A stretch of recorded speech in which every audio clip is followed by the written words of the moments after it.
Let me just fill a few bars just to make sure I don't have a... Is this corner over here good? Like, can you push all this stuff back? Yeah, hold on. Okay. Hey, you're Iris Russell. Hello. Okay. So, where do you want us with the American Gothic?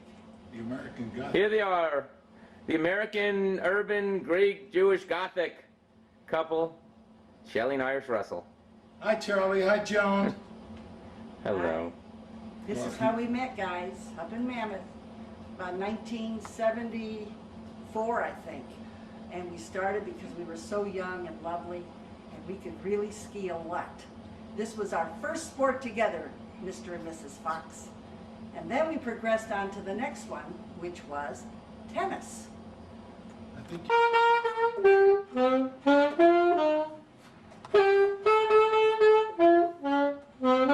Okay, so what I'm going to try to do is remember the tune. So let me see if I can remember the tune.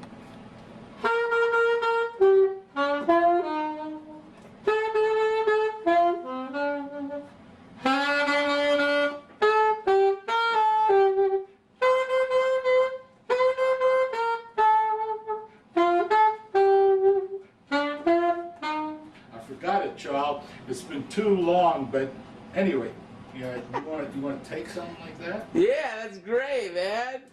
Let's run that. That's hot. This one's for you, Charlie, if I can remember it.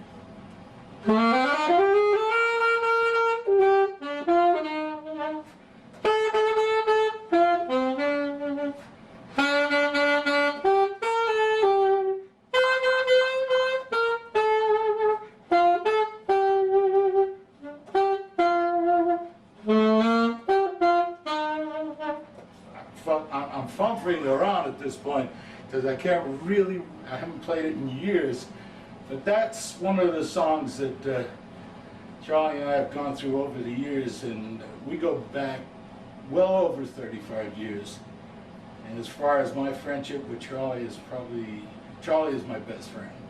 He's the kind of guy that the love we've had for each other over the years and the mutual feelings about music and love and family and kids and everything in life, including a corned beef sandwich.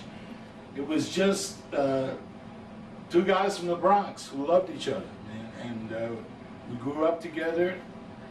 We felt the same about things throughout the years, and we've never changed, and we never will change. And it's always going to be Charlie and I, as far as I'm concerned. All the best to you. I told you I didn't remember it.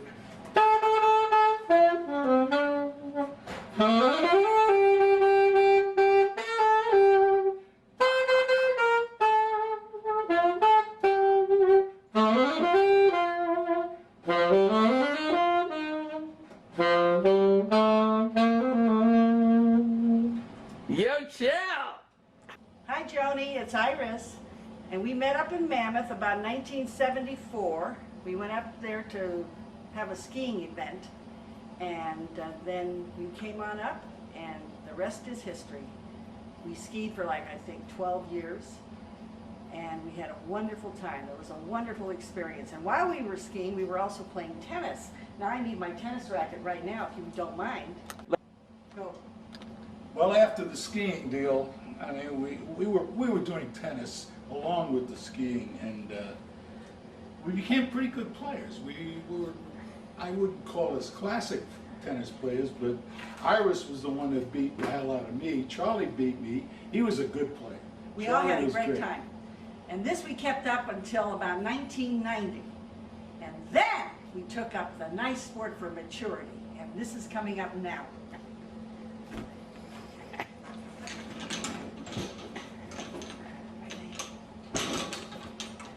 Golf. This is it now, Joan and Charlie. This is where we are. I don't know what sport we're going to take up next. How's that left-handed swing of Jones? Is it all right? Joan is great. Joan has really shown in the last month or so. And we had a great time at our tournament. and Charlie and Joan and Charlie, and we all went to Braemar a while back and had a great time. But that's been our life with the Foxes, music and sports. And one other thing, I think.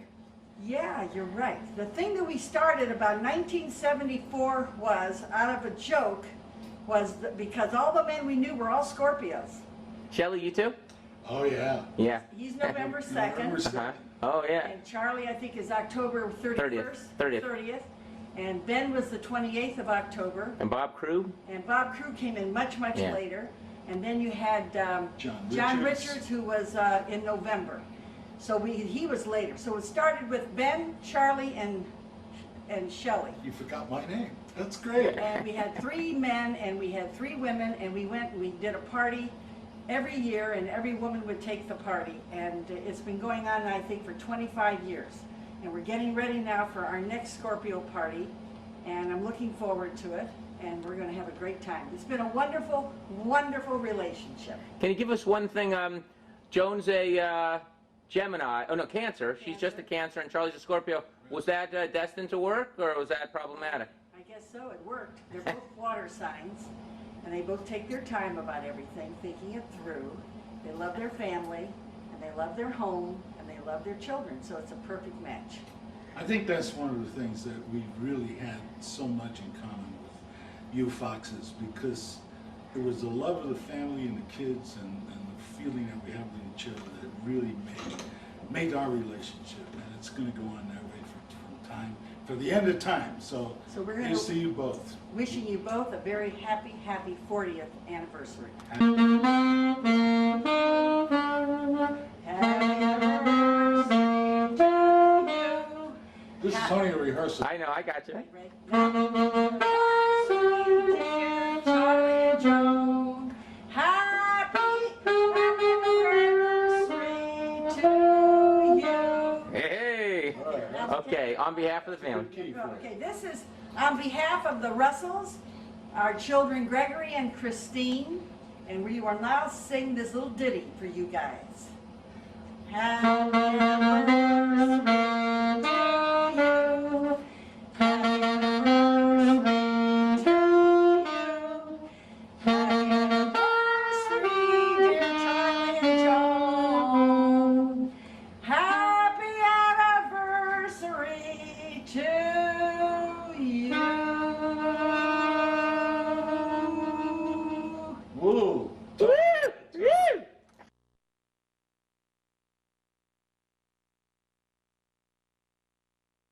Sure. Yeah, exactly. That. You from Yeah, here, I'll go me for this. from here. Let me see. Maybe if I get away from the backlight. Is that gonna- Here, it's good. Oh, okay. Great. Let me see how I want to start this. Okay.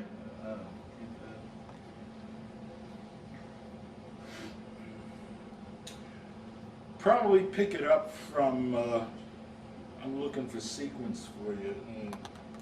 Maybe after that opening spot. My set. Yeah. Yeah. You know? My sessions. It's yeah. Yeah, yeah. Yeah.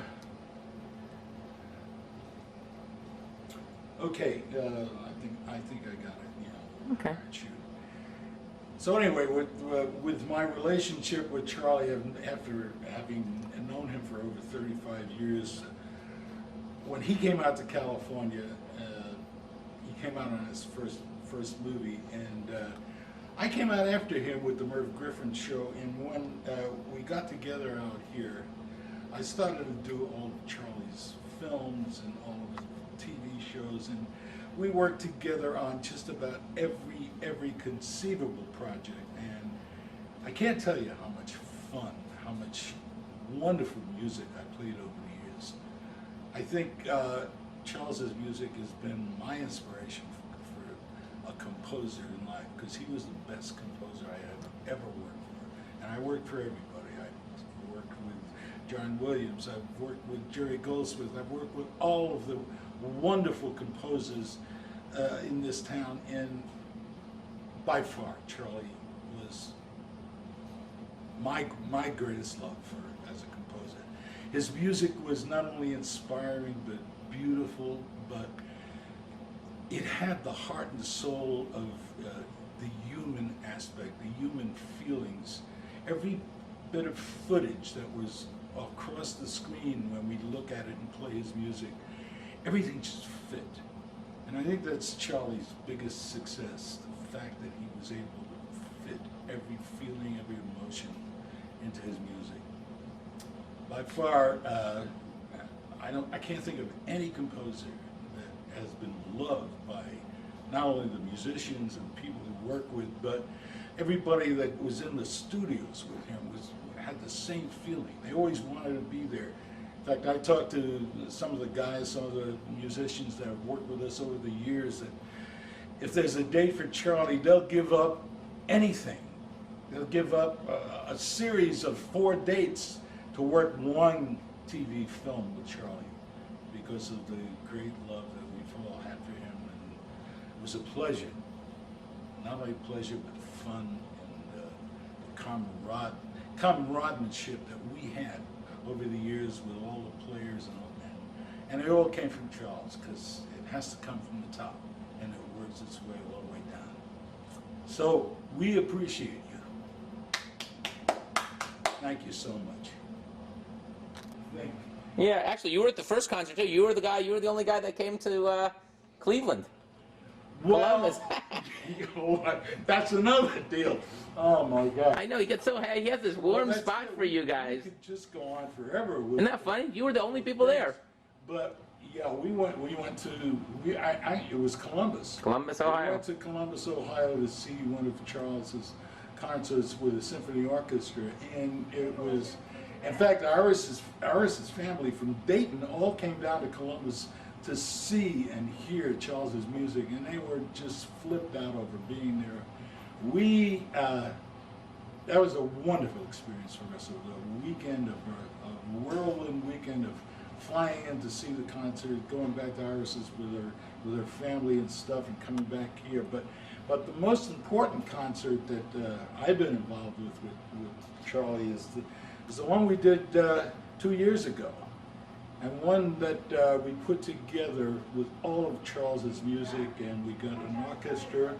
We got an orchestra together that mostly players that have worked with him over the years that just loved being there. The concert itself was just an incredible work. It was long, and people stayed, and people applauded like you wouldn't have believed. I mean, it was like better than any opening night in New York City. It was a concert that made us cry, made us laugh, made us feel great. But most important, we saw Charlie performing, and he was up there, and he was so at home and on stage that you wouldn't have believed the feeling that he had up there. So somehow or other, he may have missed his vocation, because I think he should have been a performer along with all of his other attributes. He tinkled the keys well then. He played great. In fact, all the guys in the band couldn't believe Charlie is one of us. Man, he's a player, along with being the greatest writer. So anyway, that was a great tribute to Charlie and his music, and the best concert I ever